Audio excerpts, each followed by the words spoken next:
नमस्कार, आप देख रहे हैं स्टेट टुडे न्यूज। मैं हूं आपके साथ हर्षिता। आइए करते हैं खबरों से शुरुआत।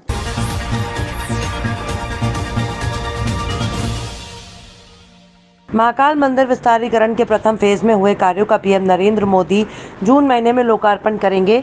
इसके बाद मोदी एक सभा को संबोधित करेंगे, जिसमें करीब 1 लाख लोगों के आने की संभावना है, जिसके लिए प्रशासन ने तैयारी शुरू कर दी है। वहीं लगातार जिला प्रशासन की टीम द्वारा महाकाल मंदिर विस्तारीकरण के कार्यों को जल्द से जल्द पूर्ण करने के लिए प्रयास किए जा रहे हैं। इसी के तहत लगातार कार्यों की समीक्षा की जा रही है।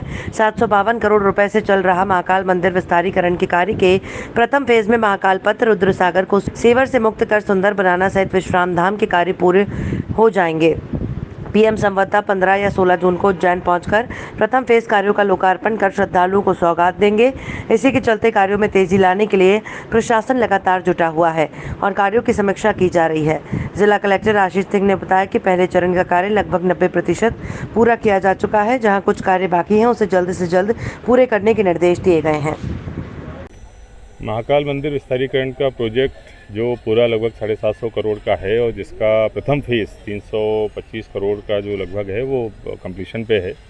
माननीय मुख्यमंत्री जी जिनके निर्देशन में ये पूरा महाकाल मंदिर परिसर विस्तारीकरण का कार्य हो रहा है, उनके द्वारा माननीय प्रधानमंत्री जी को फेज़ 1 के लोकार्पण के लिए आमंत्रित किया गया है और जून में उनका दौरा संभावित है। उससे पहले समस्त कार्य पूर्ण हो जाएं और उससे आने से कम 20 दिन पहले समस्त कार्य पूर्ण हो जाएं, ये हम लोगों का फोकस है।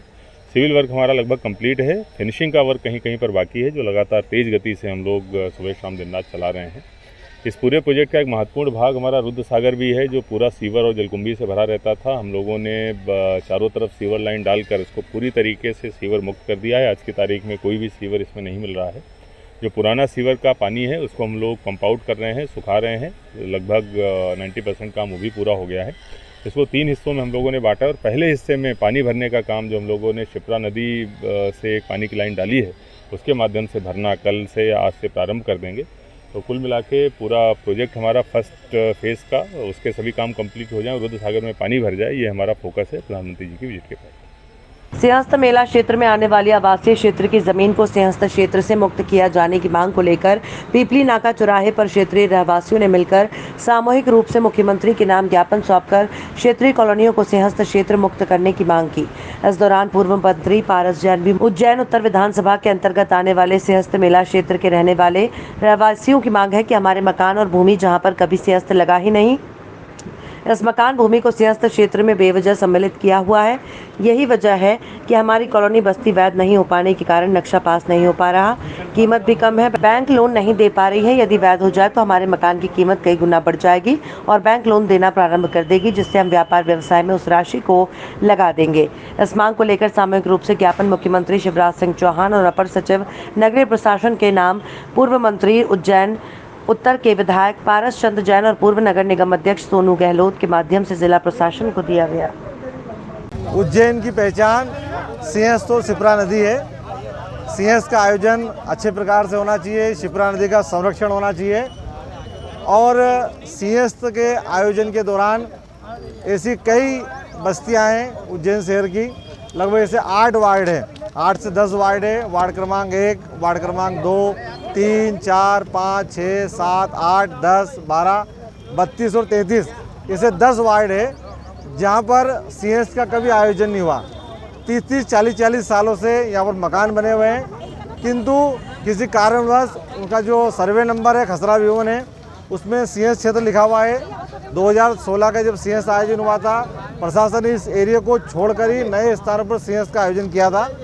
तो आज वार्ड क्रमांक 2 और वार्ड क्रमांक 10 के सब नागरिक यहाँ एकत्रित हुए और माननीय पारस जी जैन साहब हमारे लोकप्रिय विधायक जी ने जिला प्रशासन को यहाँ बुलाया और मध्य प्रदेश शासन ने जो मास्टर प्लान का प्रकाशन किया है उसमें दावे आपत्ति करने के लिए इस दोनों कॉलोनी के हज़ारों की संख्या में लोग एकत्रित हुए थे।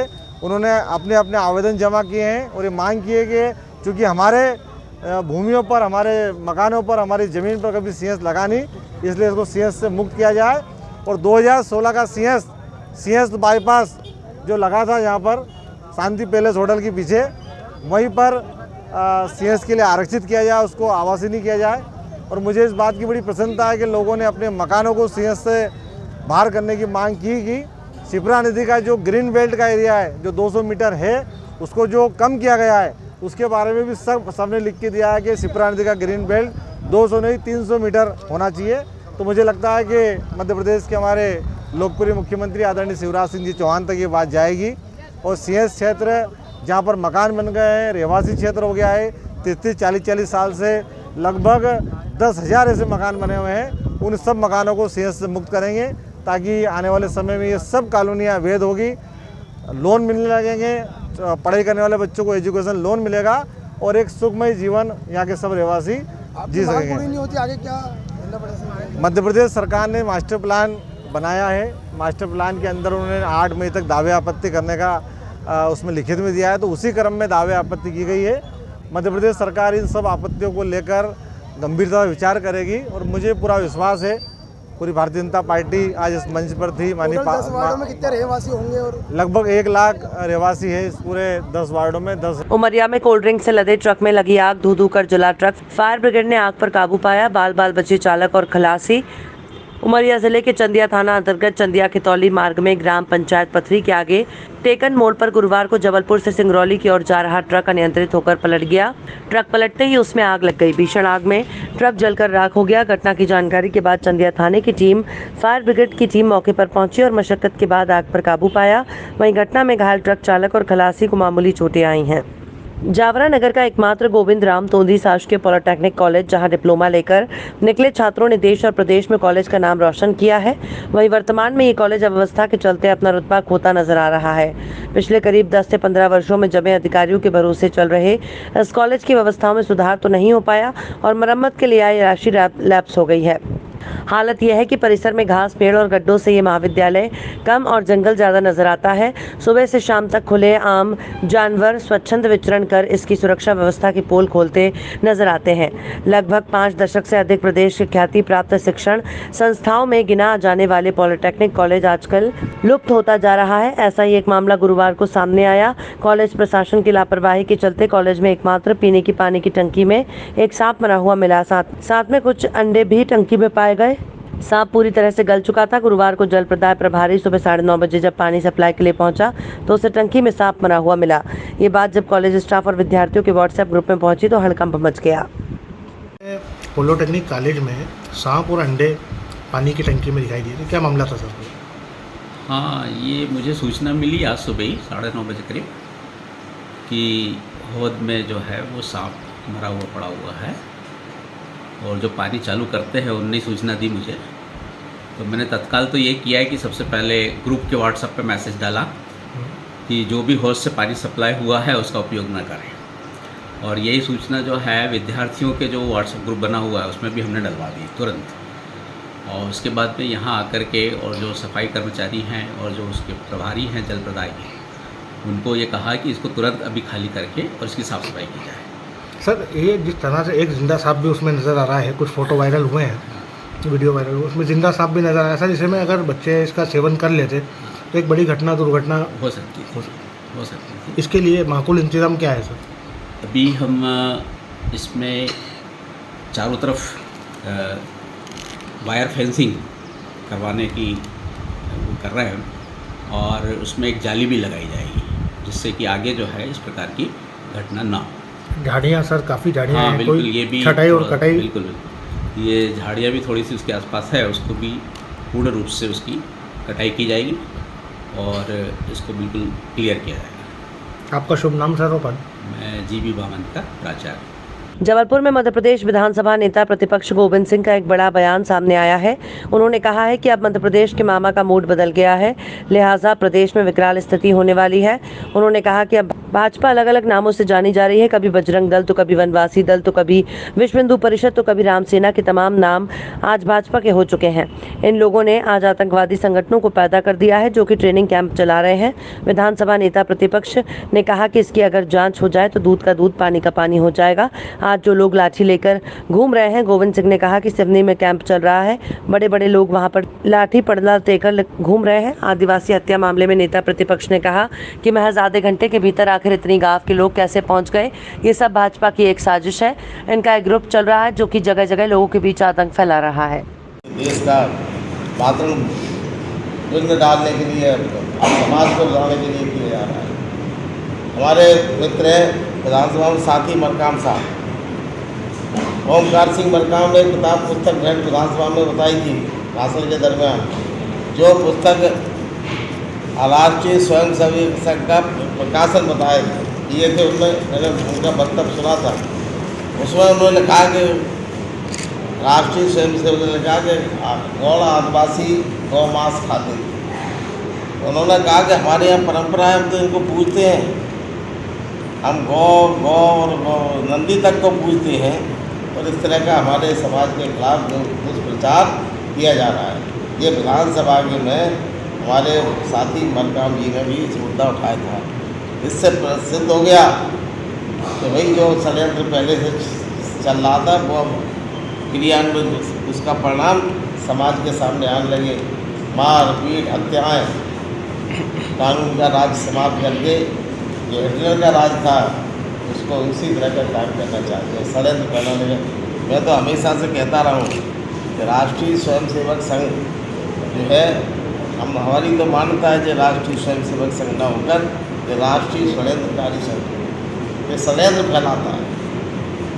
क्योंकि और उनका नाम उन्होंने रखा है RSS, र्यूमर स्प्रेडिंग सोसाइटी, नाम ही रख लिया है। लेकिन हम लोग उसको समझ अगर राष्ट्र की सेवा कर रहे हैं, हमारे तमाम शाखा के मित्र हैं, हम पूछते भैया अरे हमारा राजनीति से कोई संबंध नहीं, हम राजनीति करते नहीं, हमारा तो सांस्कृतिक संगठन है, हम तो देश को बनाते हैं।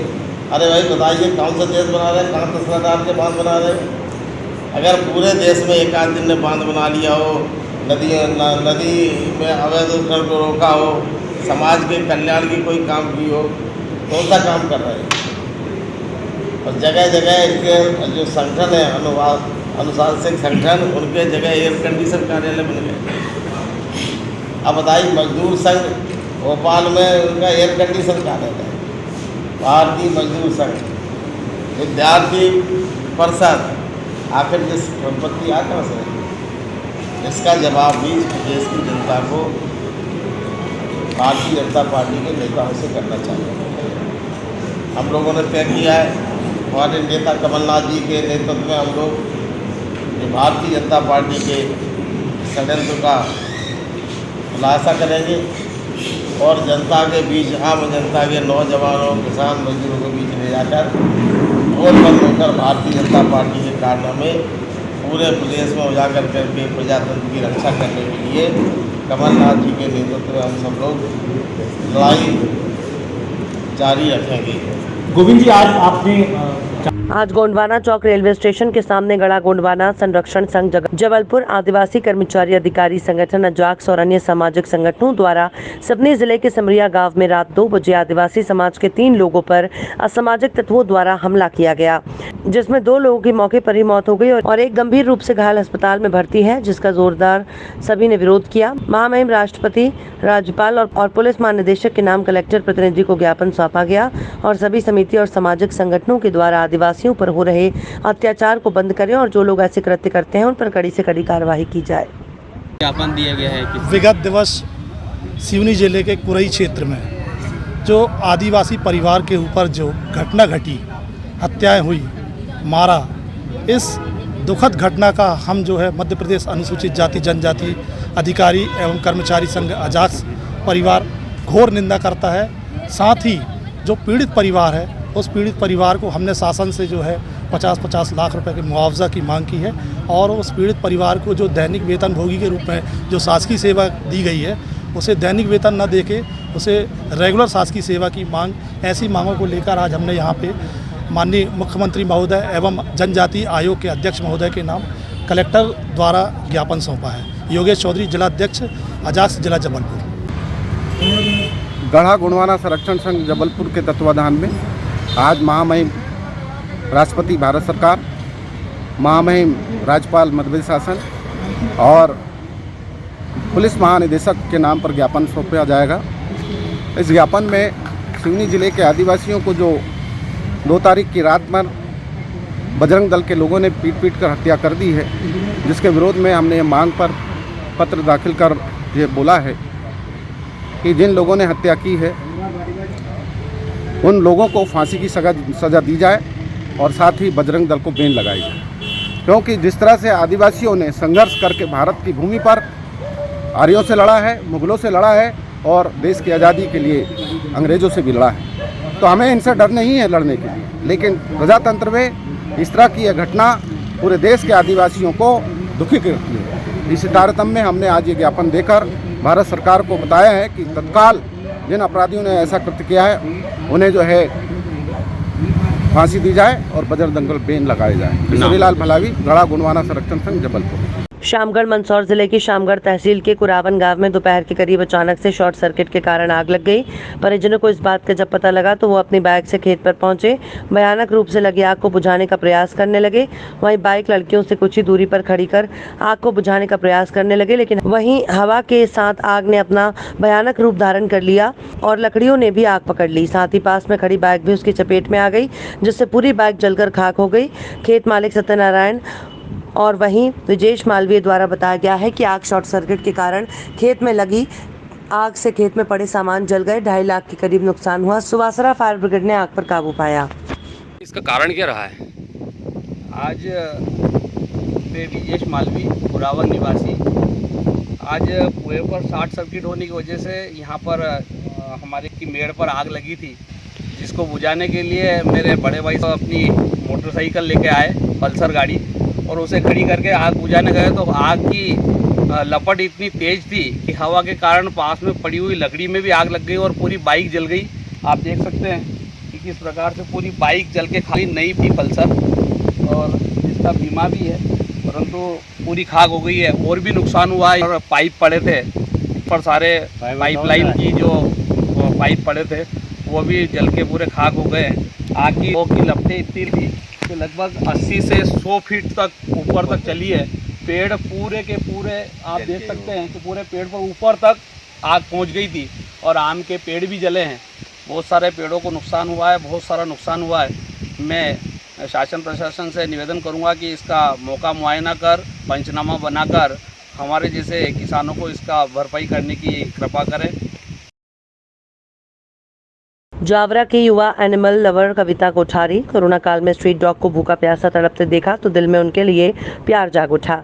तब से उन्हें दूध रोटी देने का दौर शुरू हुआ। पहले एक दो, फिर अनेक स्ट्रीट डॉग उनकी लाइफ का पार्ट बन गए। खास बात तो ये है कि लोगों ने इस काम को गलत बताकर नगर पालिका और पुलिस को शिकायत भी की, लेकिन कविता ने स्ट्रीट डॉग की आवाज़ दिल्ली तक पहुँचा दी। कविता की घड़ी में जैसे ही शाम के 4 बजते हैं, अगले 2 घंटे तक स्ट्रीट डॉग के दूध और खाने की व्यवस्था में लग जाती हैं। अरिहंत कॉलोनी एक्सटेंशन निवासी कविता रोज 5 लीटर दूध और खाना अपनी कॉलोनी सहित आसपास के एरिया में 50 से ज़्यादा स्ट्रीट डॉग को स्वयं अपने हाथों से देती हैं, और यही नहीं, सभी को अपने खर्च से एंटी रेबीज इंजेक्शन भी लगवाए हैं। अपने इस काम का वो प्रचार नहीं चाहती, लेकिन लोगों के विरोध और FIR की धमकी मिलने पर अब सभी को स्ट्रीट डॉग का ख्याल रखने के मिशन में जोड़ना चाहती हैं। दूध खाना नहीं देना कोई हल नहीं है। कविता की सेवा का विरोध हुआ तो स्ट्रीट डॉग की आवाज़ को उन्होंने दिल्ली तक पहुँचाया। कहाँ रहते हैं आप? मैं कविता कोठारी, जावरा में अरिहंत कॉलोनी की निवासी हूँ। ये सुनने में आया है, देखने में आया सोशल मीडिया पे कि आप काफ़ी सेवा देती हैं डॉग्स को लेकर, क्या है ये? जी, मैं करती हूँ बहुत सारे डॉग्स को अपनी कॉलोनी में, अपनी कॉलोनी के बाहर वाले एरिया में जहाँ पर मैं कर सकती हूँ। ऐसे 30 to 35 डॉग्स होंगे जिनको मैं खाना वाना देती हूँ, दूध, रोटी, बिस्किट्स, डॉग फूड्स, और उनका टाइम टाइम पे वैक्सीनेशन करवाना, उनका इलाज करवाना, बीमारी में स्किन इन्फेक्शंस के ट्रीटमेंट भी मैंने बहुत सारे डॉग्स को दिलवाए हैं।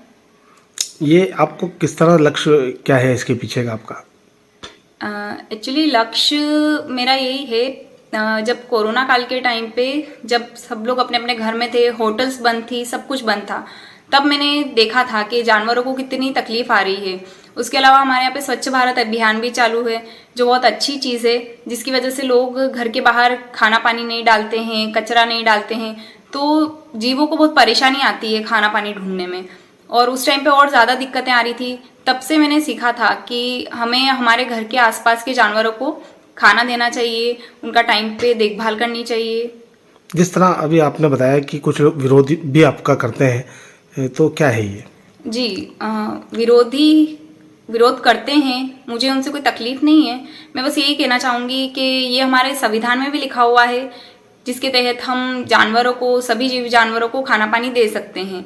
आज आप गायों को खाना देते हैं, वैसे मैं कुत्तों को खाना देती हूँ, क्योंकि गाय बहुत सारी चीज़ें खा लेती है, कुत्तों को बहुत लिमिटेड चीज़ मिलती है खाने के लिए, जैसे दूध हुई, रोटी बहुत कम खाते हैं, जैसे बिस्किट्स हुए। तो मैं यही कहना चाहूँगी, मेरा यही मैसेज है सबके लिए कि आप लोग भी अपने आसपास के जानवरों को, कुत्तों को खाना पानी दें। उनके स्वभाव में थोड़ा फर्क दिखेगा आपको, जैसे वो भौंकते हैं, किसी के पीछे भागते हैं, आप उनके साथ जैसा स्वभाव रखेंगे वो भी आपके साथ वैसा ही स्वभाव रखेंगे। मैंने नगर पालिका में सीएमओ मैम से बात की है, टेंडर निकल चुका है उनकी तरफ से, टेंडर आ भी चुका है। आने ही वाले कुछ समय में 2-3 महीनों में या 4 महीनों में सारे डॉग्स की नसबंदी स्टार्ट हो जाएगी, जिससे ऑटोमेटिक पॉपुलेशन कंट्रोल होगी, तो लोगों को भी कम तकलीफ होगी और जानवरों को भी कम तकलीफ होगी। आप एनिमल्स के डॉक्टर भी हैं? डॉग एनिमल का ट्रीटमेंट करता हूँ और विगत 2 वर्षों से कोरोना काल में जावरा में कविता कोठारी नाम की एक महिला है, जिनके द्वारा जो एनिमल डॉग है उनकी सेवाएं निरंतर की जा रही है। और सबसे बड़ी बात तो ये है कि उनके द्वारा जो ये कार्य किया जा रहा है बहुत ही सराहनीय है। डॉग एनिमल में आवारा पशुओं का ट्रीटमेंट करवाना और उनका वैक्सीनेशन करवाना समय पर, मतलब बहुत बड़ी उपलब्धि है। और ऐसी महिलाओं को समाज में आगे आकर ऐसी सेवाएं देना चाहिए। और कोरोना काल में 2 सालों में इंसानों का इलाज तो गवर्नमेंट ने कराया ही है, लेकिन जानवरों का जो इलाज कराया बहुत ही सराहनीय है। आज के इस युग में लोग अपने माता पिताओं को वृद्धाश्रम छोड़ देते हैं, लेकिन एक ऐसी महिला है जिन्होंने जानवर डॉग एनिमल का ट्रीटमेंट लगातार वो 2 वर्षों से लगातार करवा रही हैं। मैं इस मामले में उनके और ट्रीटमेंट कई बार कर चुका हूँ। ऐसी महिलाओं को समाज में आगे आना चाहिए, यही मेरा निवेदन है और बोलना है। ऐसी महिलाओं को विशेष सरकार की तरफ से जब से स्वच्छ भारत मिशन के अंतर्गत पुरानी परंपराओं के अनुसार हमारे यहाँ गाँव के घरों के बाहर कुछ रोटी वगैरह जो है पहले रखी जाती थी, लेकिन स्वच्छ भारत के अंतर्गत वो रोटी बाहर रखना बंद कर दी गई है। और ऐसे में आवारा जानवरों के खाने पीने की नौबत आ गई है। और समाज से यही है कि जो आवारा पशु है उनका दाना पानी वगैरह है, उनके खाने की व्यवस्था, रोटी वगैरह, दूध वगैरह है, करें। और समय समय पे जानवरों को भी देखभाल हो जाए, ऐसे कदम सराहनीय है। यही मेरा। खबरों में फिलहाल इतना ही। आप देखते रहिए स्टेट टुडे न्यूज़।